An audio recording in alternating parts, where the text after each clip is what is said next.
Well, did we have a good night? Yes. Are you ready for today? Yes. Well, I'm not. But today has come. The day when we start learning and working together. My friends, my fellow Rotarians, and my 2016-17 district governors, again, I welcome you to this International Assembly. A Greek philosopher once wrote that great enterprises begin with small opportunities. That sounds good, doesn't it? But you know what? I don't think it's true. Great enterprises don't begin with small opportunities. They begin with great opportunities. It's just that great opportunities sometimes have a way of looking small.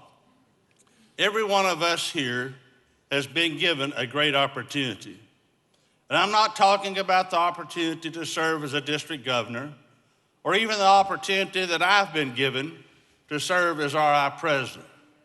I'm talking about that great opportunity that first set all of us on the path of being here today. That opportunity didn't come with a phone call saying, "Congratulations on your nomination." It came in the form of a Rotarian that said, "I'd like to invite you to a meeting of my Rotary Club."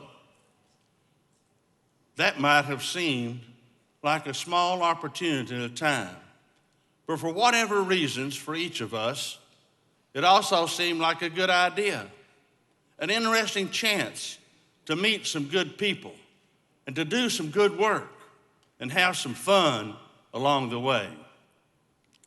Looking back on that today, I think that every one of us recognizes the opportunity to serve through Rotary for what it truly is, not a small opportunity, but a great opportunity that led us all to the great enterprise that is called Rotary. And what I want all of us to take from that today, tomorrow, and in the year ahead is that the only difference between a small opportunity and a great one is what we do with it.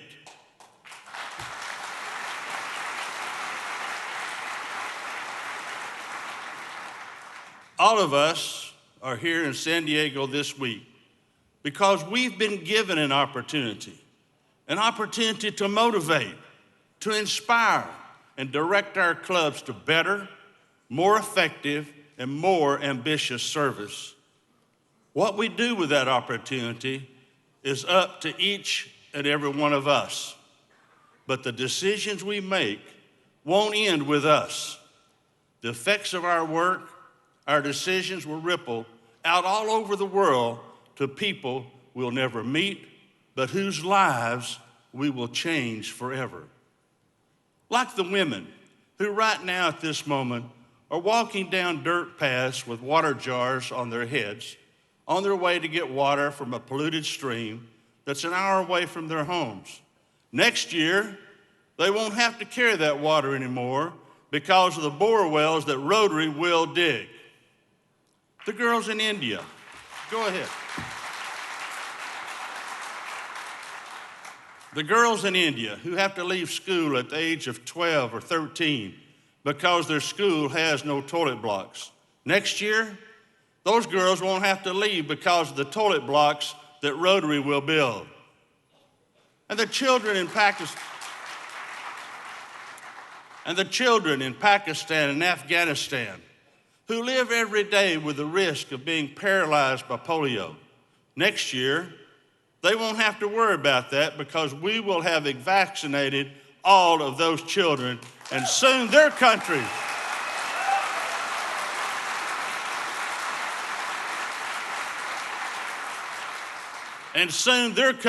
and the whole world will be polio-free. All of that can happen if you and your club presidents and your Rotarians recognizes the opportunity to join Rotary was an opportunity of a lifetime. A great opportunity to change the world for the better forever through Rotary's service to humanity. My friends, we're at a crossroads in Rotary. We are looking ahead at a year that may one day be known as the greatest year in Rotary's history, the year that sees the world's last case of polio.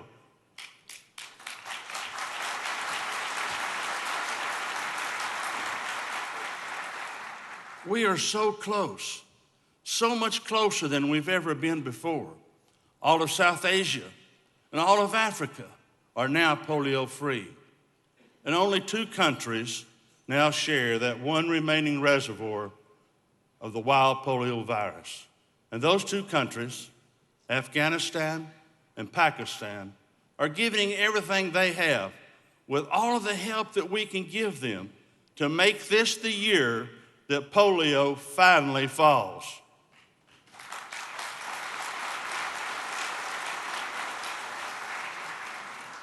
We started this more than 30 years ago. We've stuck with it all this time. And soon, after $1.4 billion and more than 2.5 million immunized children later, we are going to finish it. We are going to finish it.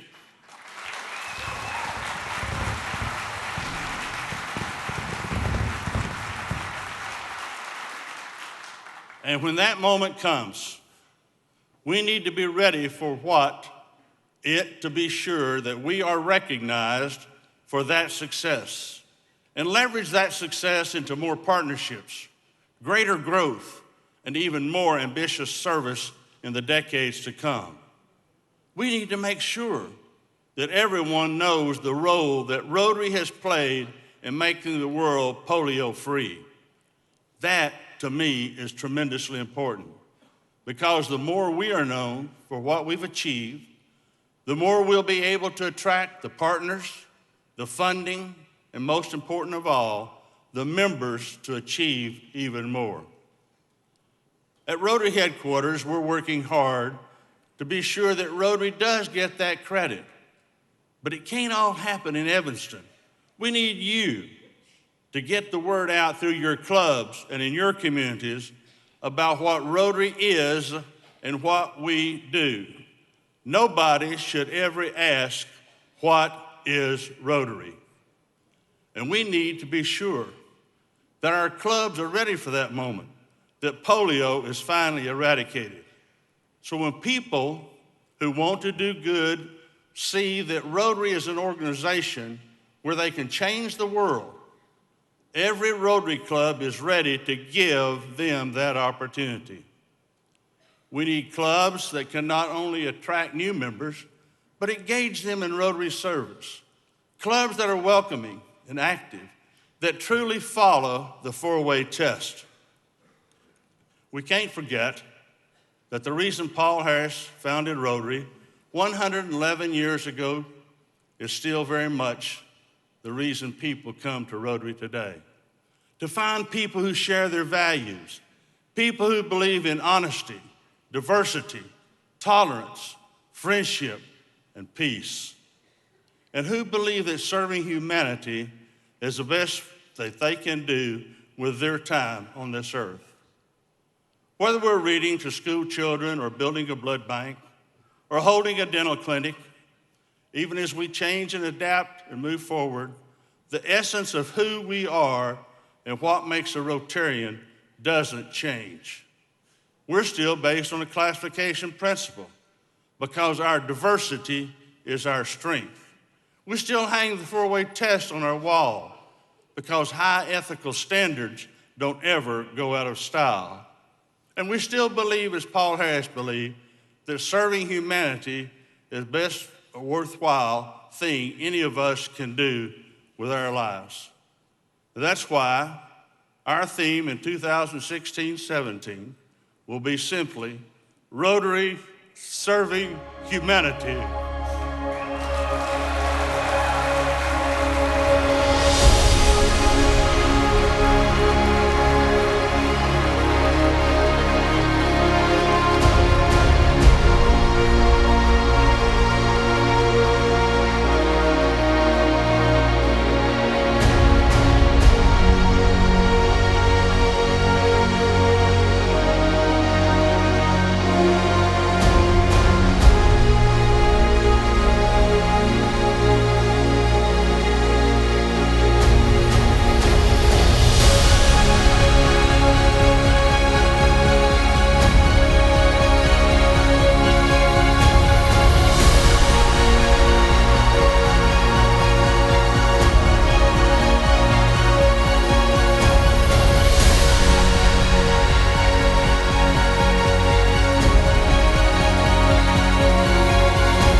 My friends, we're doing so much incredible work already. Judy and I have seen so much of it this year and all over the world. But we could be doing much more. We need more willing hands, more caring hearts, and more bright minds to move our work forward. We need clubs that are flexible so Rotary service will be attractive to younger members and recent retirees and working people.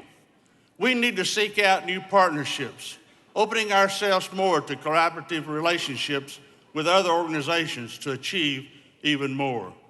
And we need to prioritize continuity in our leadership, because if there's one thing that we've learned from polio, it's that if we want to go as far as we can, we all have to be moving in the same direction. We have to be serving humanity. We're all in this together. We're all on the same team. If one of us scores, we all score. And if we take just as much pride in an assist as we do in a goal. Because in Rotary, we lead just like we serve, together. So next year, we're not going to call ourselves first or best or any other kind of a class. We're just going to be a team, Team Rotary, all 1.2 million of us.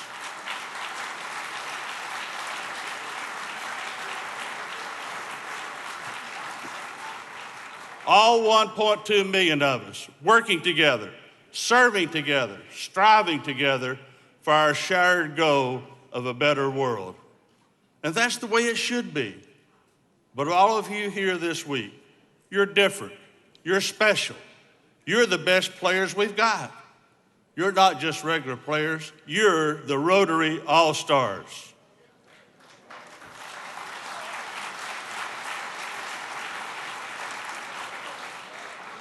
And we need you, the best of the best, to lead our Rotarians in transforming the lives of people who need our help the most. They're waiting for you. They're waiting for us to dig the wells, to build the schools, to put an end to polio. And every day that you serve Rotary, you have that opportunity to change lives. Those opportunities may look small. You might think sometimes it really doesn't matter. But you're not small, and everything you do matters, especially to the people you help and the people you love in this generation and the next and the next. Because every good work you do in your life makes the world better for them all.